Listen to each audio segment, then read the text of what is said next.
bien.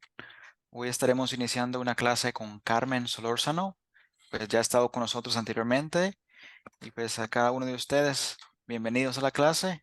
Estará impartiendo el tema medición de variables climáticas y sus efectos en el desarrollo de las plantas. Y pues gusto tenerla acá nuevamente, Carmen. Adelante con la clase y pues estamos atentos a aprender algo más con usted el día de hoy. Bueno, muchas gracias, René, por la introducción. Sí, vamos a continuar con el tema de la medición de variables climáticas y esta vez cómo estas variables climáticas afectan a las plantas.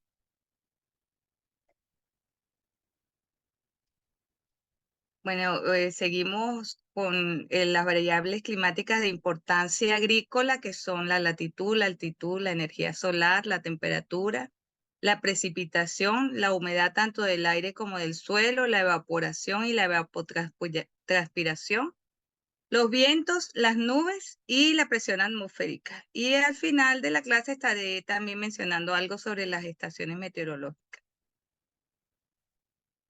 Bueno, la latitud geográfica, que es una de las variables que se relaciona con la causada debido a la inclinación de la Tierra en relación con su eje de rotación. No podemos mencionar que hay dos latitudes, la latitud norte y la latitud sur, y el ángulo de incidencia de los rayos del sol es diferente tanto al norte como al sur, y esto hace que existan diferentes variaciones estacionales en la medida que nos acercamos a los polos, ¿no? La mayor inclinación, pues a mayor inclinación que posee la Tierra, pues hay mayor capa de atmósfera que atenúa la incidencia sobre todo de los rayos solares. La latitud geográfica pues influye fuertemente en las estaciones, como les había comentado, y en las condiciones climáticas en general. Y esto a su vez afecta, por supuesto, la distribución de las especies vegetales. Así como afecta la distribución de especies vegetales, inmediatamente afecta el resto de la cadena trófica, es decir, a los animales que se alimentan de estas especies vegetales. La latitud geográfica hace que existan zonas de vegetación que se asocian específicamente a la latitud.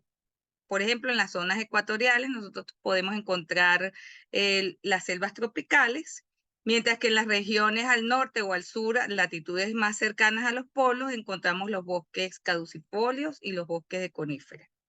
Es decir, cada zona, dependiendo de su latitud geográfica, se va a ver afectada en el clima y en consecuencia de la vegetación. Otra variable también de suma importancia en la distribución de las plantas en nuestro planeta es la altitud, pero esta se refiere a la altura sobre el nivel del mar. A mayor altitud, o es decir, a mayores metros sobre el nivel del mar, la disminución de la temperatura es evidente. Por cada 180 metros de elevación se disminuye en 1 grado centígrado en temperatura. De cierta manera, pues se asocia, subir en altitud es también asociado como subir en la latitud, aunque no son iguales, ¿no? Otra variable climática que es la responsable de que en la Tierra exista vida es la energía solar. Esta es fundamental para la fotosíntesis de las plantas. Y hay dos puntos importantes que hay que tomar en cuenta a la hora de medir la energía solar que llega a nuestro planeta. Una tiene que ver con el brillo solar o la insolación, que es el tiempo efectivo durante el cual brilla el sol, que para las plantas representa un efecto en acumulación de grados térmicos, y eso tiene un impacto en la fisiología vegetal muy importante. Y la otra es la radiación solar, que es la forma como la energía solar llega a nuestro planeta. Y en este caso, pues hablamos del espectro electromagnético. ¿Por qué? Porque el espectro electromagnético está conformado por dos campos, uno eléctrico y otro magnético, que es por donde se propaga la luz a través del espacio. Es decir, bueno, ustedes observan aquí en la figura, el campo magnético se distribuye transversalmente del campo eléctrico, que es vertical, ¿sí? La longitud o la amplitud de onda se mide de manera vertical y y la dirección y la propagación de la luz se mide de manera horizontal. Aquí en la imagen pueden observar que las ondas electromagnéticas tienen una amplitud que se relaciona con la intensidad de la radiación, ¿sí? Por ejemplo, la radiación del microwave o de microondas es más amplia, es más intensa, a diferencia de la longitud de onda, que está relacionada más con el color de la luz. La luz visible es la proporción del espectro electromagnético que podemos percibir a través de nuestra visión, de nuestros ojos. Se extiende desde los 400 nanómetros hasta los 700 nanómetros. Observen en la figura de los 400 que encontramos la luz violeta, a los 700 que es la luz roja. Cada color de estos se corresponde con una onda específica y cuando se combinan todos estos colores da lugar a la luz blanca. En el caso de las plantas es muy importante mencionar que la clorofila tiene dos picos importantes de absorción de la luz visible. El primero de ellos está alrededor de los 430, entre los 430 y los 450 nanómetros de la longitud, que son los colores que aparecen aquí alrededor del azul, ¿sí? Y del violeta. Y el otro pico está entre los 640 y los 680 nanómetros, que está relacionado más con la luz de la región roja. La clorofila, pues, como muchos de ustedes saben, es esencial para el proceso de la fotosíntesis, porque es la encargada de absorber la luz en el espectro electromagnético. La luz azul y la luz roja son fundamentales para impulsar el proceso de fotosíntesis, ya que desencadena la conversión de la energía luminosa en energía química, fundamental para la composición posterior de la glucosa y de los carbohidratos. Y las longitudes de ondas que no son absorbidas por la clorofila, como la luz verde, que están en el rango de los 500 a los 600 nanómetros, observen aquí el color verde, son reflejadas y transmitidas por las hojas. Esto significa pues que la luz, en vez de ser absorbida, es reflejada hacia nuestros ojos, y por eso es que la mayoría de las plantas pues poseen ese color verde de sus hojas. Realmente es lo que nosotros vemos. La luz ultravioleta es otra parte del espectro electromagnético. Esta tiene efectos positivos y negativos en las plantas, ¿sí?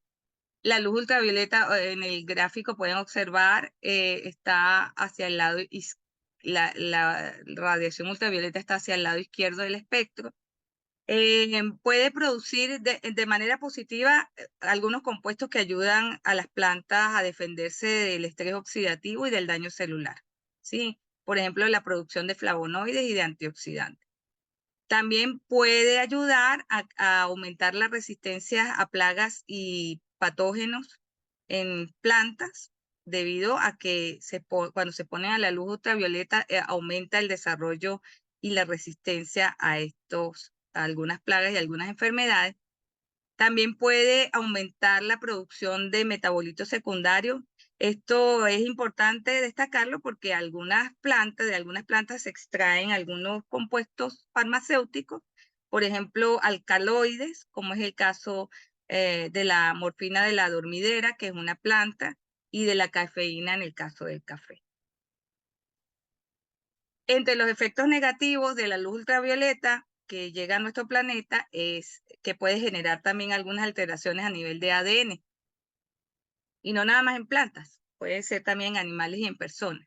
Especialmente las del espectro ultravioleta B y C. Estos pueden hacer algún cambio de mutación a nivel de genes y, por supuesto, disminuir la capacidad de fotosíntesis en las plantas. También puede reducir la exposición prolongada a los ultravioletas, puede reducir también el crecimiento en plantas, ya que al disminuir la fotosíntesis, pues inmediatamente todos los procesos fisiológicos empiezan a ser afectados y la reducción del crecimiento es uno de los impactos más importantes que puede tener en plantas. También algunas plantas pueden recibir efectos a nivel de hojas y de coloración y quemadura de las hojas. Y esto, pues el impacto que tiene es que al disminuir el área fotosintética, por supuesto que disminuye la producción de materia o de tejidos. Otro efecto de la luz ultravioleta en plantas es que puede inhibir también los procesos de germinación en algunas semillas, incluso el proceso de formación de semillas. En nuestro planeta pues existe alguna protección que podemos tener debido a la llegada de los rayos ultravioleta a nuestro planeta, y es la capa de ozono. Esta capa de ozono, desde el año, bueno, tiene ya años que se ha venido estudiando el proceso de deterioro, de debilitación de la capa de ozono.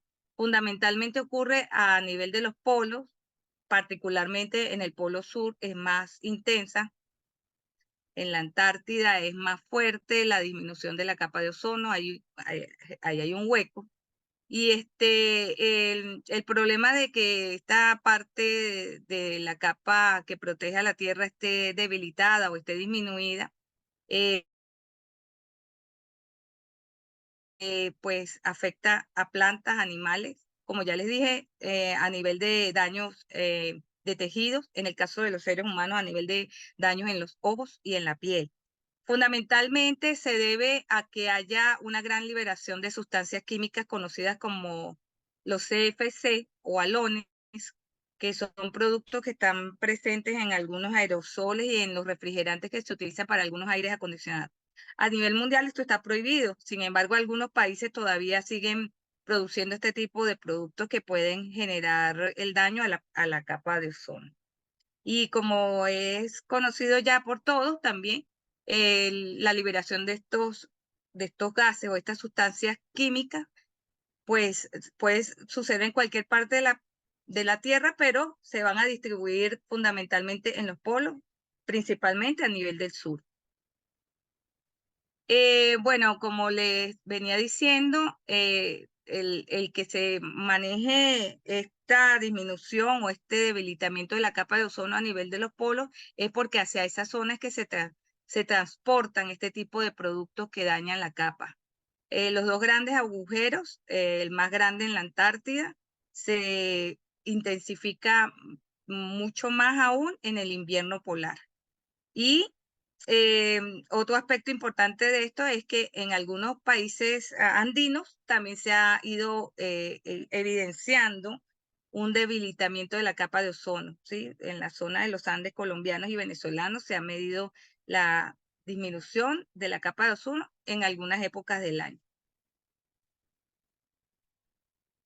Otro de los del espectro electromagnético, parte de la luz que nosotros tenemos que estudiar a la hora de manejar los efectos en la producción de plantas, es el infrarrojo. La luz infrarroja, a diferencia de la luz visible, no se puede observar a nivel del ojo humano, pero tiene unos efectos en las plantas que son muy, muy importantes. El primer efecto es que la acumulación de grados de calor que ocurre en las plantas se debe a este tipo de rayos, al infrarrojo.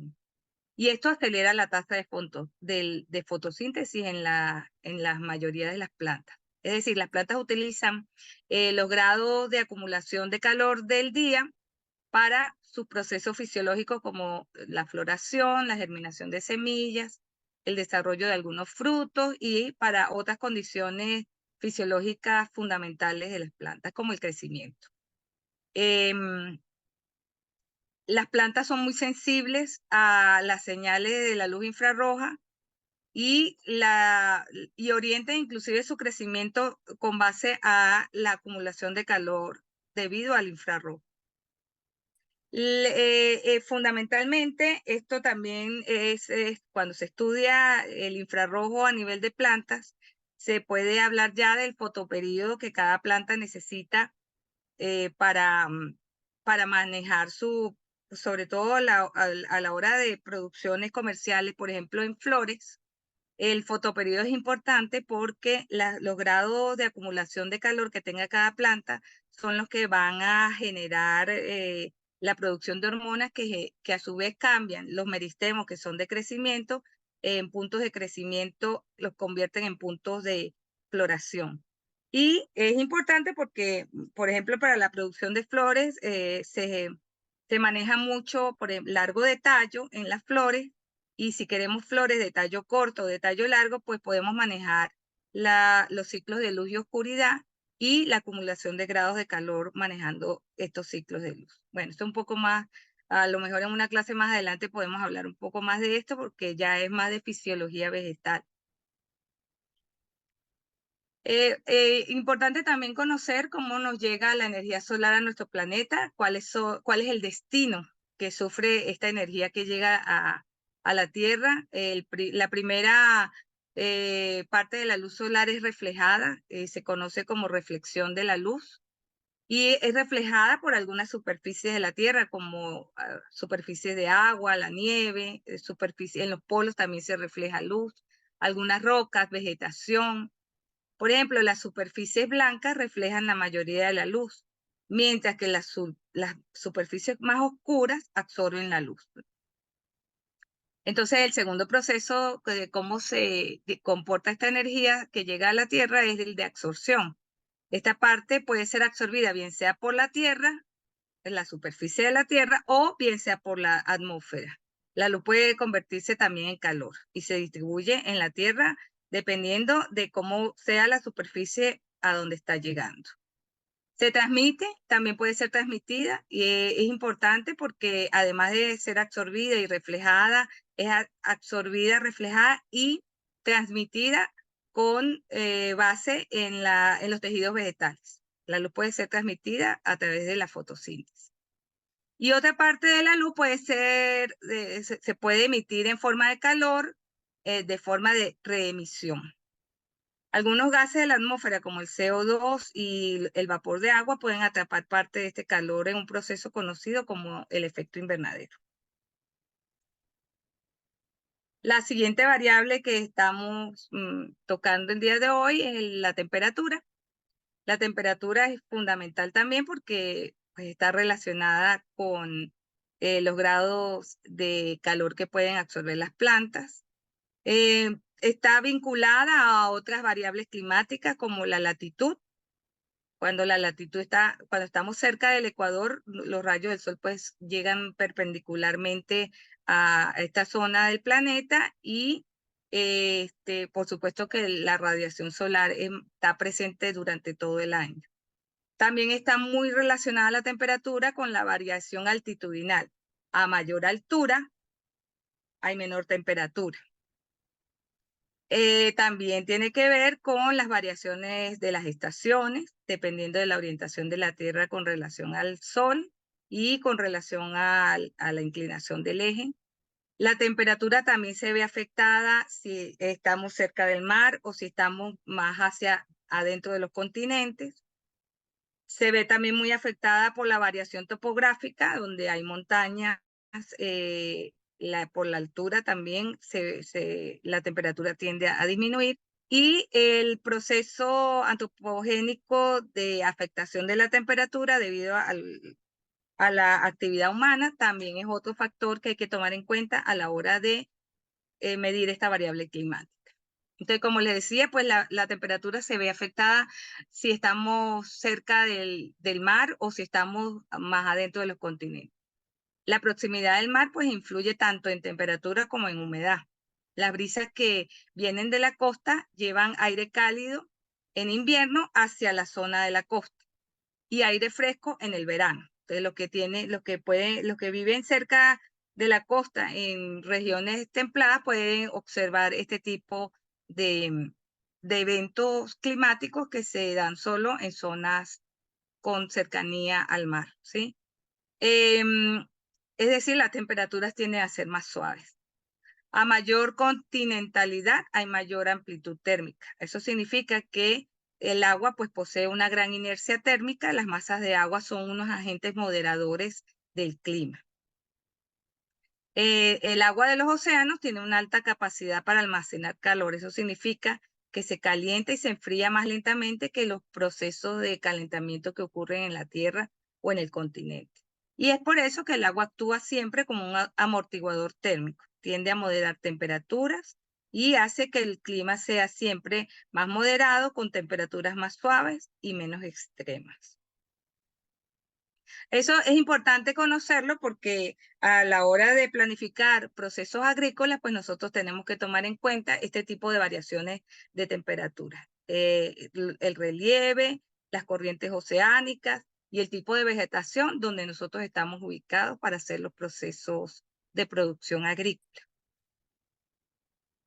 El otro efecto que es importante a nivel de la temperatura de la zona donde estemos ubicados tiene que ver con las causas de origen antropogénico, que son las actividades humanas.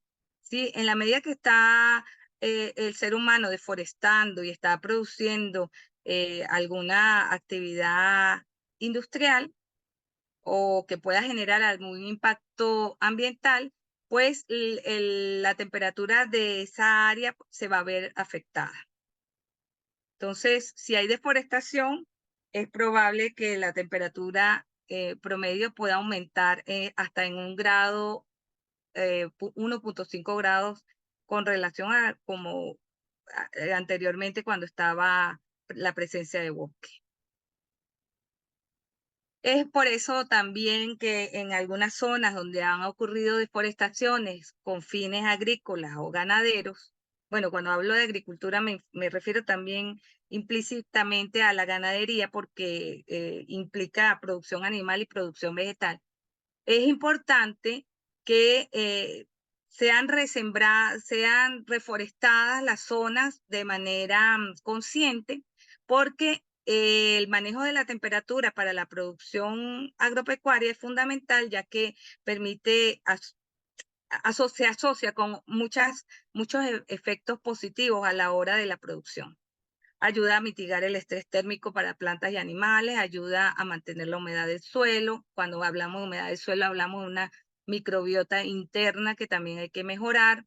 Ayuda a hospedar a los polinizadores, que son fundamentales a la hora de la producción.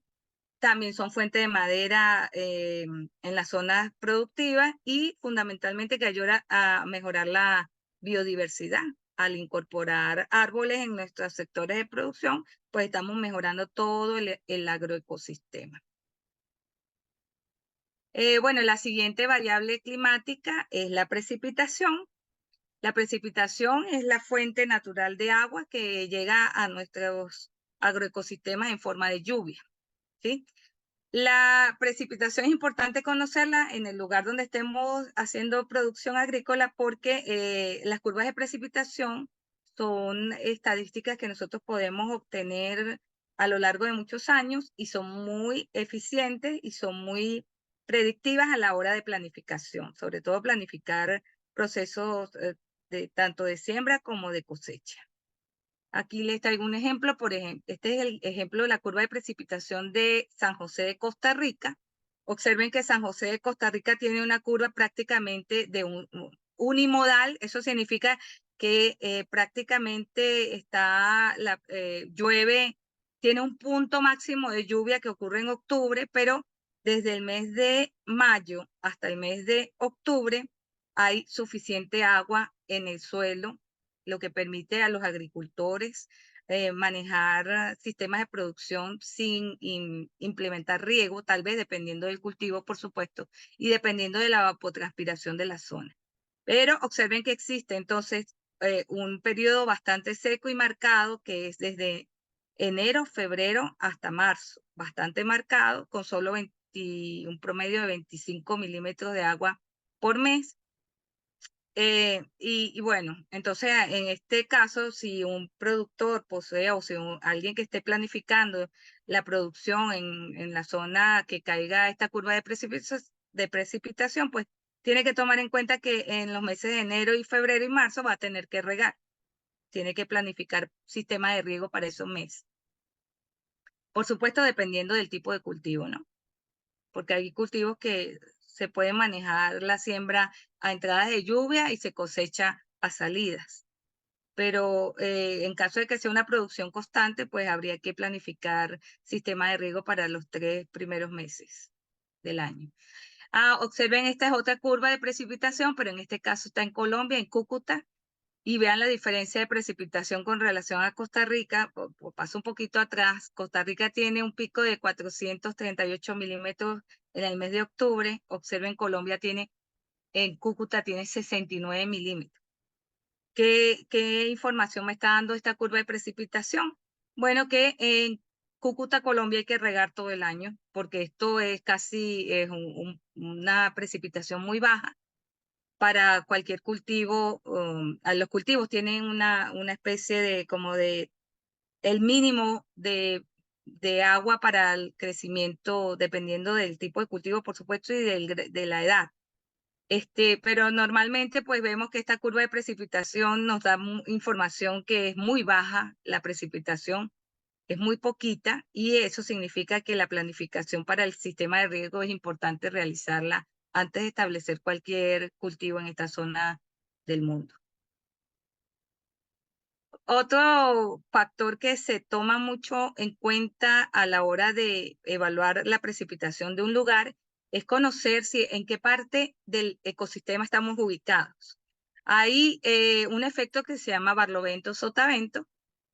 La zona de barlovento es donde llegan los vientos, los alisios que vienen cargados de humedad, y al chocar con montañas, estas nubes cargadas de humedad pues terminan precipitando su agua en la zona que se llama barlovento. A diferencia del el lado opuesto de la montaña, que se le conoce como sotavento, en donde no llueve. Entonces ustedes pueden observar en unas localidades muy cercanas, que están divididas a lo mejor separadas por una montaña, que a un lado la vegetación es abundante, debido a que hay abundante precipitación, y al otro lado más bien presentan eh, la vegetación tipo xerófita, es decir, de zonas con muy poca precipitación. Y esto es debido fundamentalmente a este efecto que se le conoce como barlovento-sotavento. Existe también otro parámetro que sobre todo a nivel tropical, en las zonas del Ecuador, en los países ecuatoriales, se ven siempre muy afectados por una zona que se llama la zona de convergencia intertropical. Y esto no es otra cosa que el lugar donde convergen vientos alisios, tanto del norte como del sur, que vienen cargados con mucha humedad, con mucha agua, y que producen grandes precipitaciones que son importantes a la hora sobre todo de manejar los drenajes cuando tenemos cultivos, siembra, cultivos, e incluso nos da también la información fundamental que en estos países que están cercanos al Ecuador solamente existen 2 grandes etapas durante el año, que es una etapa húmeda que puede ser muy abundante y amplia, como en el caso de la curva de precipitación de Costa Rica, que va no estoy segura cómo será hoy en día, pero me imagino que hoy en día, digo, porque el fenómeno del niño y el fenómeno de la niña pueden afectar ambas zonas, pero se supone que en Costa Rica la humedad es más abundante que, por ejemplo, en el ejemplo de Cúcuta. ¿Por qué? Porque la precipitación en las estadísticas que se han venido presentando, pues nos dice que son zonas más húmedas, así se vean afectados por los fenómenos tanto del niño como de la niña, ¿no? Bueno, el fenómeno del niño y la niña lo hablamos en la clase anterior, pero ellos siempre van a afectar en las épocas de lluvia, y las épocas secas y las épocas húmedas en los países donde se puede manejar este tipo de precipitaciones. Bueno, la precipitación es fundamental la, para la determinación del tipo de especies que se pueden sembrar. Si estamos en una región geográfica donde abundan especies como los cactus o plantas que han reducido sus hojas a espinas, nos indica, sin ver la curva de precipitación, que es una zona donde no llueve casi. Y es una zona con entornos que debe manejarse con la limitación del agua es fundamental, entonces hay que manejarse con sistemas de riego o con cultivos que se puedan adaptar a la zona en determinadas épocas del año donde pueda haber cierta humedad. El crecimiento de las plantas también es importante tomarlo en cuenta a la hora de las siembras, bien sea bajo secano. Cuando hablo siembras bajo secano es sin riego, o las siembras con riego. ¿Por qué? Porque es fundamental la cantidad de agua necesaria tanto para la germinación, para el crecimiento inicial de las plantas y para la fructificación. O sea, cada etapa de crecimiento de las plantas, que se le conoce como procesos fisiológicos de la fenología, son necesarios cierta cantidad de agua, y esta cantidad de agua necesaria, bien sea proveniente del riego o de la precipitación, pues nosotros tenemos que calcularla cuando estamos en producción agrícola. La precipitación también afecta mucho el suelo, la estructura del suelo, y esto pues es importante sobre todo porque en algunas partes el exceso de precipitación puede generar deslizamiento de suelos y a su vez dañar cultivos que se encuentren en esa zona. Hay diferentes maneras de manejar este tipo de eventos. Una de esas es utilizando plantas que puedan retener suelo, que puedan ayudar a evitar esos deslizamientos. A eso también más adelante podemos hablar un poco más de cuáles serían las estrategias para mejorar la estructura de los suelos y evitar los deslizamientos de tierra, sobre todo en zonas donde se cultiva en montaña, donde hay pendientes. La siguiente variable a explicar es la evaporación. La evaporación es la conversión del líquido a gas, pero a nivel de la superficie de la tierra, este líquido, es el agua que ha caído, puede evaporarse bien sea del suelo, de cuerpos de ríos, de superficies de hojas. Cuando hablamos de la evaporación de la superficie de las hojas o de cualquier parte del tejido de la planta, ya se le conoce como evapotranspiración. Y la evapotranspiración es un proceso que se mide sobre todo en producciones agrícolas donde hay bastante evapotranspiración, es decir, hay radiación solar importante y hay un flujo de calor bastante importante. Es necesario medirla. ¿Por qué? Porque es lo que nos va a decir a nosotros cuándo debemos regar y evitar que la planta entre en estrés cuando hay insuficiencia de humedad en el suelo, a nivel del suelo. Entre las variables claves para calcular la evapotranspiración, pues necesitamos, primero hay ya equipos que nos miden la evapotranspiración a nivel de plantas, y es fundamental conocer la radiación solar, la cantidad de calor, y con todos estos datos, pues nosotros podemos hacer cálculos de cuál sería la cantidad, la lámina de agua que hay que aplicar o el sistema de riego que hay que activar para evitar que la planta entre en estrés. Seguimos con variables climáticas. Otro es importante mencionar el viento. Los vientos, pues como ya les decía, van de las zonas de alta presión que están hacia los polos, hacia las zonas de baja presión, que son las zonas cercanas al Ecuador. Pero hay también que resaltar que los vientos son muy importantes, sobre todo en algunas producciones agrícolas, porque pueden generar daños a nivel de hojas, dependiendo de la velocidad del viento. En algunas zonas se acostumbra a colocar cercas vivas alrededor de cultivos donde la velocidad del viento es superior a los, bueno, simplemente con ver que una planta pueda caer por la velocidad del viento, pues ya hay necesidad de implementar eh, ciertas estrategias de cortar ese viento para evitar sobre todo pérdida de flores y de frutos o de caídas de las plantas.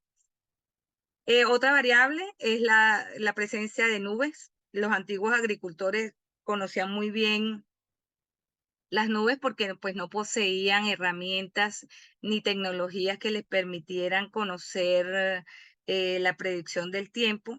Entonces se basaban mucho en la experiencia eh, de de los mayores para poder determinar qué tipo de nube era la que se estaba acercando, ¿no? Aquí les dejo un resumen de los más importantes, sobre todo las nubes que generan precipitación, como los nimbus stratus. Son nubes que traen precipitación constante y continua. Otro tipo de nubes que son muy típicas, sobre todo en las zonas de verano, donde de repente caen esos aguaceros fuertes, son los cumulus nimbus. Y estas nubes, por supuesto, tienen una caracterización y también están ubicadas a cierto nivel de altura, entonces podemos encontrar los estratos son más bajos, a diferencia de los altos cúmulos que están un poco más altos, ¿sí?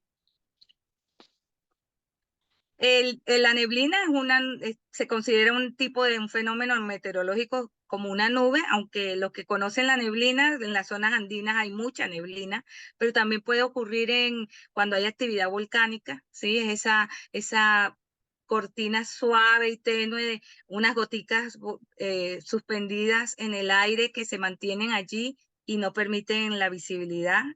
Ese también es un efecto meteorológico, es un fenómeno meteorológico.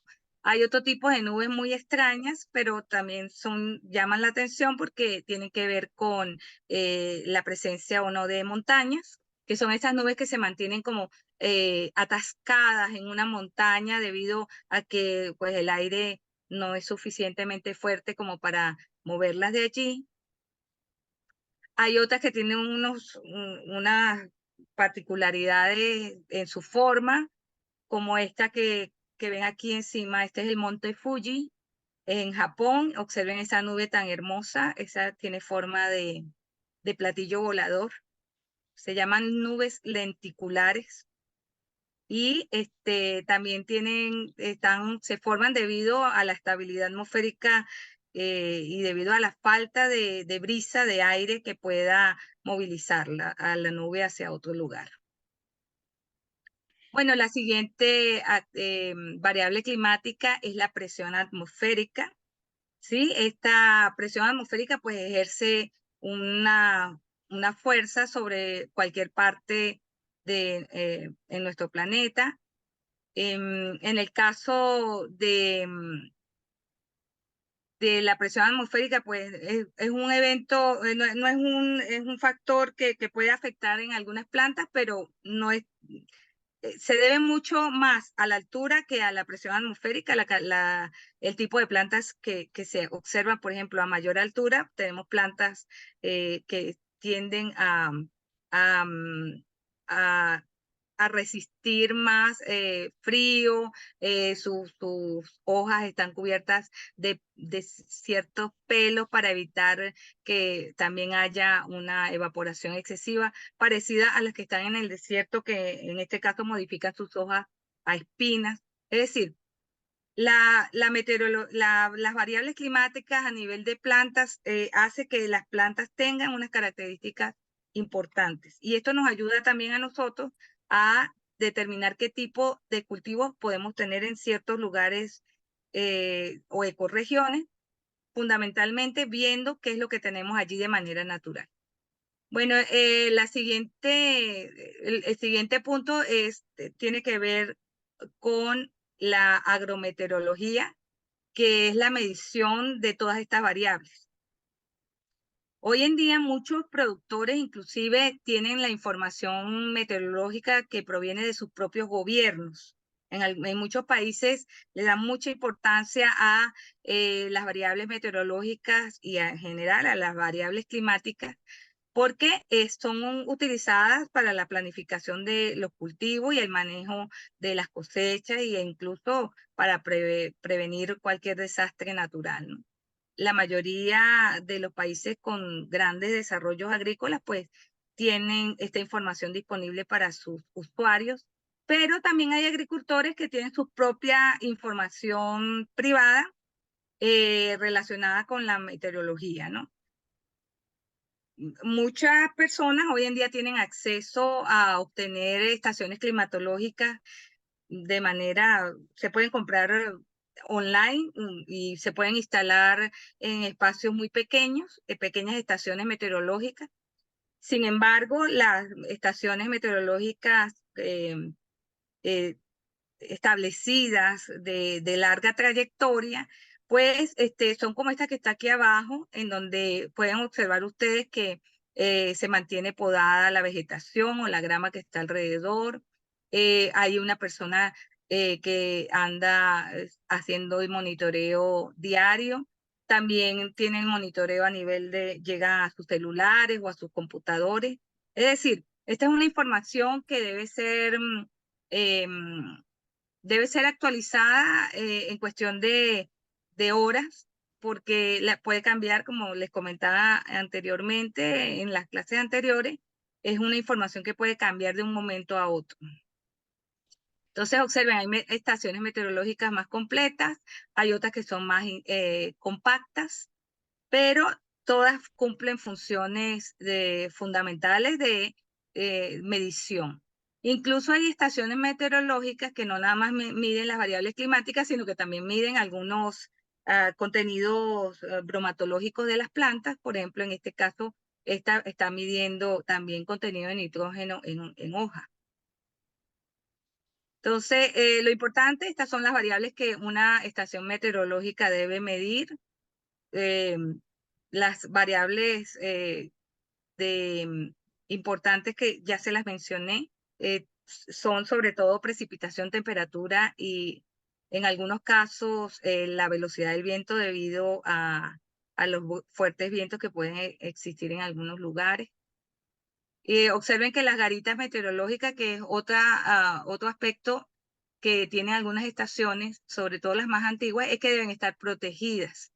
Deben estar con un techo y deben estar protegidas también de los fuertes vientos porque, y pintadas de blanco, porque para evitar pues que vaya a ser alterada la observación y la medición de los datos en esas estaciones. Son estaciones un poco más antiguas. Como les decía, hoy en día existen estaciones muy compactas y sin tanto, no ocupan tanto espacio. De los instrumentos de las estaciones meteorológicas a mencionar, por ejemplo, la medición del viento, el instrumento se llama el anemómetro. Este es un ejemplo de un anemómetro. También tiene una veleta que indica la dirección del viento. En cuanto a la temperatura, existen varios sensores para medir temperatura. Hay sensores a nivel de suelo, hay sensores a nivel de aire. Hay muchos que vienen combinados con temperatura y humedad relativa, es decir, termómetro con la medición de la humedad relativa. Los pluviómetros, que son los que miden la precipitación. En algunos lugares los pluviómetros son hechos de manera artesanal también, porque esto es realmente muy sencillo de elaborar y es de gran utilidad para los productores, sobre todo cuando es el agua en algunas zonas del planeta es muy escasa el agua dulce y el sistema de riego representa un costo importante dentro de los costos de producción de los cultivos. Para medir la insolación y la evaporación tenemos el heliofanógrafo y el evaporímetro, son estos instrumentos que están acá. Bueno, creo que ya si tienen alguna duda, no sé cómo estoy con el tiempo. Sí, tenemos 16 minutos, bueno, 14 minutos de la clase aún, Carmen, y si hay tiempo para preguntas. Ok, los escucho.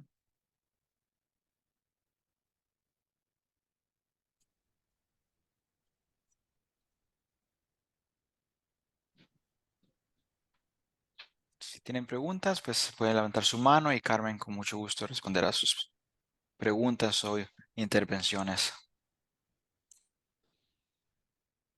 Sí, buenas tardes. Henry Guerrero, de aquí en Santo Domingo. Muy buena conferencia. Realmente usted ha hecho un esbozo global de todas las características climáticas que pueden influir sobre el desarrollo de la planta, comenzando con los efectos de latitud, temperatura, vientos, en fin, todo explicando los procesos de fotosíntesis, todo una enjundia de conocimientos. Mi pregunta es la siguiente, ¿cómo vamos a relacionar todo esto con el cambio climático? Por ejemplo, a veces se dan fenómenos de que en zonas áridas donde nunca llovía, caen torrenciales de aguacero y esos torrenciales de aguacero ocurren además en poco tiempo y se producen fenómenos a veces simultáneos, una onda tropical conjuntamente con una vaguada estacionaria y en fracción de hora, como pasó aquí en Santo Domingo el pasado año, que una lluvia de 5 de la tarde a 10 de la noche inundó toda la ciudad. Fue algo inesperado porque interactuaron dos fenómenos y las inundaciones provocaron incluso pérdida de vida. Otras veces tenemos que en zonas que son muy lluviosas disminuye completamente estos ciclos de lluvia. Entonces, ¿cómo podríamos explicar todos estos fenómenos que se están dando actualmente? Porque hablamos del niño y la niña, es un nombre que genérico se ha dado. Y hay quienes dicen que no hay tal cambio climático, sino que son ciclos que se producen determinados tiempos. ¿Qué usted puede decirnos sobre esto? Bueno, en relación con el tema del cambio climático, sí es cierto que han habido muchas especulaciones, ¿no? Sin embargo, ha aumentado la estadística, yo me baso mucho en los datos estadísticos. La estadística dice que han aumentado las ondas tropicales. En el caso, por ejemplo, de los que estamos cerca, los que vivimos cerca del Ecuador, tenemos ese efecto muy marcado, que tenemos esa zona de convergencia intertropical que se está activando prácticamente. Sale de una onda y entra a otra, y esa es una cosa que casi que no, muy extraña. Realmente, estadísticamente han aumentado también el nivel el nivel del mar ha aumentado en algunas zonas del planeta, se mide, pues ya existe evidencia. Sin embargo, como les dije yo a ustedes en una clase anterior, existe un cambio climático de origen natural que ocurrirá y seguirá ocurriendo en nuestro planeta desde que existe, y en la gráfica que yo les mostré aparece la curva siempre en ascenso del cambio climático hacia el aumento de temperatura. Estamos hablando en etapas geológicas, quiere decir en miles de millones de años, sigue en aumento el calentamiento global. Sin embargo, en los últimos años también se ha evidenciado que estos efectos de los tremendos aguaceros, sequías prolongadas, el niño y la niña que se vienen presentando ya con recurrencia, que no era muy común hace 200 años, hace 300 años. Eso quiere decir que sí existe una evidencia estadística de que estamos como acelerando el proceso eh, pudiera llamarse de cambio climático, pero fundamentalmente el proceso que nos genera a nosotros esta presencia de eventos meteorológicos muy fuertes que antes no se veían con tanta frecuencia. Entonces, yo me voy a la estadística, creo que se ha acelerado en los últimos años. Es un evento natural el cambio climático, sobre todo hacia el calentamiento del planeta. Es un evento que se supone que es natural, pero que yo creo que lo estamos como acelerando en los últimos años. Ahora, existe mucha información que nos permite a nosotros prevenir este tipo de eventos, o por lo menos tomar algunas precauciones, sobre todo a nivel de país, de cada país. Cada país tiene que enfocarse un poco más en la prevención y en el monitoreo de este tipo de eventos, porque se está haciendo muy frecuentes. Entonces, cada vez más frecuente, por ejemplo, ahorita en la zona andina, lo que es Colombia y Venezuela, vamos a tener el efecto de la niña. Estamos saliendo perdón, vamos a tener el efecto del niño. Entonces, nosotros tenemos que estar preveyendo que vamos a tener, en algunos lugares, vamos a tener que hacer detección de humedad y para drenar, y en otros lugares vamos a tener que prever un sistema de riego donde no se debía tener riego porque antiguamente no se necesitaba. Y eso es lo que trae en el efecto del niño y la niña, que en los lugares donde llovía, ahora se van a presentar o más lluvia o menos lluvia. Y esa información deberíamos tenerla al alcance todos. ¿Sí? Debería ser como un plan de una planificación, sobre todo a nivel de regiones o de países, ¿sí? Porque la información puede estar disponible, pero a lo mejor no le llega a las personas que tiene que llegar. No sé si aclaré la duda. No hay duda, solamente quería hacer la pregunta para una explicación más amplia de un tema que sé que nos concierne a todos, porque lo estamos viviendo, ese cambio. Sí. Quienes también nos hemos dedicado al campo, yo soy ingeniero agrónomo, sé que hemos observado los cambios que se están produciendo y hay que adaptarse a esos cambios. Y obviamente hay que seguir las observaciones y usar las estadísticas.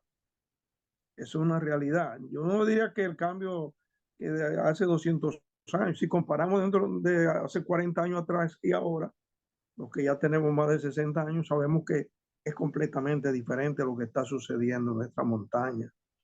Es una realidad. Sí, es una realidad. Muchas gracias, doctora.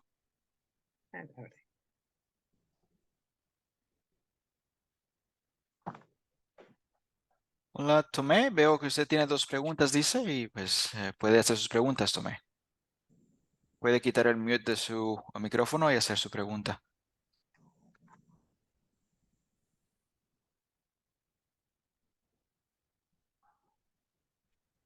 Aló, Tomé. ¿Tiene su micrófono en mute?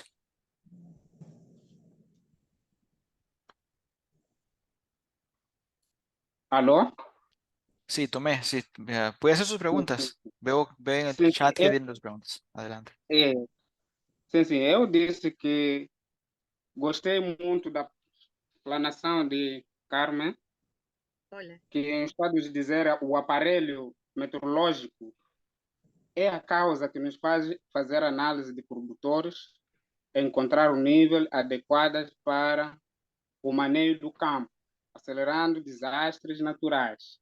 Mas eu tenho uma pergunta, e essa pergunta está relacionada de que maneira se cria o ambiente na aceleração de taxa de fotossíntese, acumulando grandes calores em diferentes agroecológicos. 2. Como é que as condições climáticas e reflexão ambiental influenciam a natureza de produção agrícola? Muito obrigado. René, no sé, la primera pregunta, a ver si la entiendo. ¿De qué manera se acelera la tasa de fotosíntesis en la planta? Sim, sim. Sí, así fue como se escuchó también.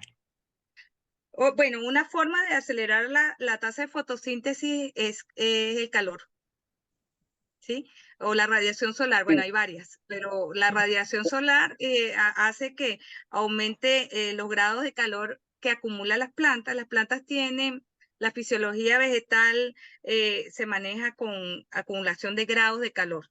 Hasta que la planta no acumula cierta cantidad de grados, no pasa de un estado fenológico a otro.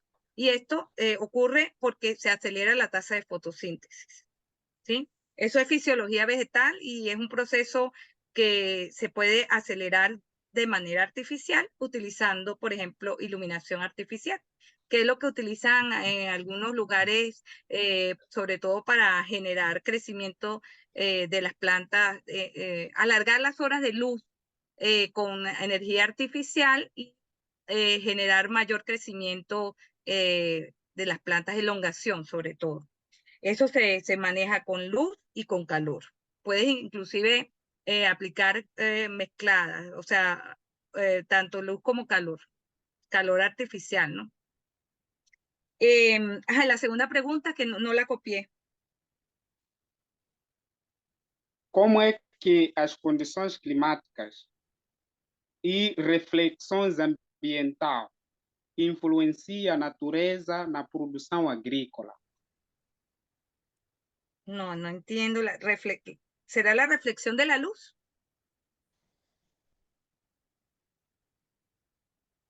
Sim. O sea, las condiciones climáticas, y la reflexión en relación con la reflexión de la luz del sol. Uma vez que nós... Pudiera, Tome, haz una cosa, trata de cambiar el enfoque de la pregunta a ver si la comprendo, porque la reflexión de la luz es solo una forma como se comporta la luz cuando llega a nuestro planeta y yo solamente lo quería era mencionar. Pero en el caso de la reflexión es que la luz se va, se devuelve al espacio, ¿sí? No la absorben. La luz, cuando es absorbida por las plantas, es la luz que se transforma en el espectro electromagnético y es allí donde hay importancia fisiológica para la producción agrícola. Esto significa que la luz que la planta absorbe está entre los 4. Ya les vamos a buscar la lámina de esta. Yo creo que más o menos entiendo la pregunta por dónde va. Obrigado. Essa pergunta estava relacionada mesmo com as mudanças climáticas, assim como tinha respondido a primeira pergunta que o meu colega colocou. Muito obrigada, doutora. No, es que no te entendí muy bien la pregunta, pero fíjate, la luz de importancia agrícola es esta que está aquí, entre los 400 nanómetros y los 700, que es la luz que absorbe las plantas para los procesos fisiológicos, ¿ok? Sim, sim. Y hay otra, Sim. bueno, por supuesto, el espectro electromagnético tiene varios aspectos que pueden influenciar la producción, pero la de interés agrícola es esta que está acá, ¿ok? Certo. No sé si, bueno, y las condiciones climáticas, ¿cómo pueden afectar todas estas, cómo llega la luz o cómo la absorben las plantas? De muchas maneras, porque la planta... la planta necesita de la luz, primero que nada, porque se estimula la clorofila. La producción de clorofila y en los procesos fisiológicos se ven impactados fundamentalmente cuando la planta absorbe la luz y la absorción de la luz está entre los 400 y los 700 nanómetros del rango dentro del espectro electromagnético. Allí ocurre el proceso más importante para la vida en nuestro planeta, que es el proceso de fotosíntesis. Yo les voy a preparar una clase de fisiología vegetal para que podamos entender un poco mejor cómo las plantas, primero la importancia de que existan ciertas condiciones para la producción agrícola, ¿no? Porque como ya lo he venido diciendo en otras clases, tenemos dos grandes problemas que se están presentando a nivel mundial. No nada más, que tiene que ver con el cambio de los patrones climáticos y meteorológicos, sí también tiene que ver. Y una de estas es la presencia de agua dulce. El agua para la producción, para la vida, para el ser humano, está siendo escasa en muchas partes del planeta. Entonces hay que empezar a manejar dos puntos importantes. El agua es uno y la otra es la salud del suelo. Entonces yo creo que ahí hay que enfocar un poco más los conocimientos, sobre todo cuando estamos involucrados con procesos productivos, bien sea de plantas o de animales.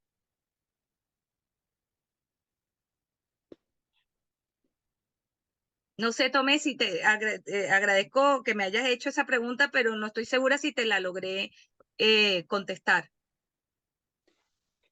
Obrigado pela essa última explanação, essa última explicação.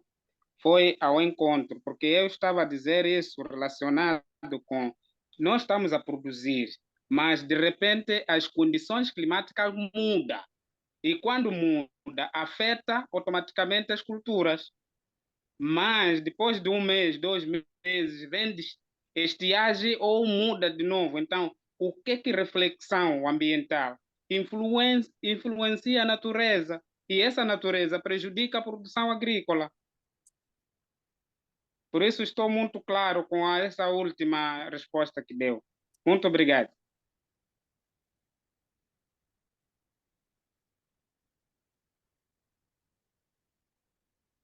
René, en el Muy chat bien, tenemos alguna pregunta. estoy viendo acá. Pepe, veo que usted tiene una pregunta. Si podría abrir el micrófono y la puede hacer acá para que podamos escuchar su pregunta, Pepe.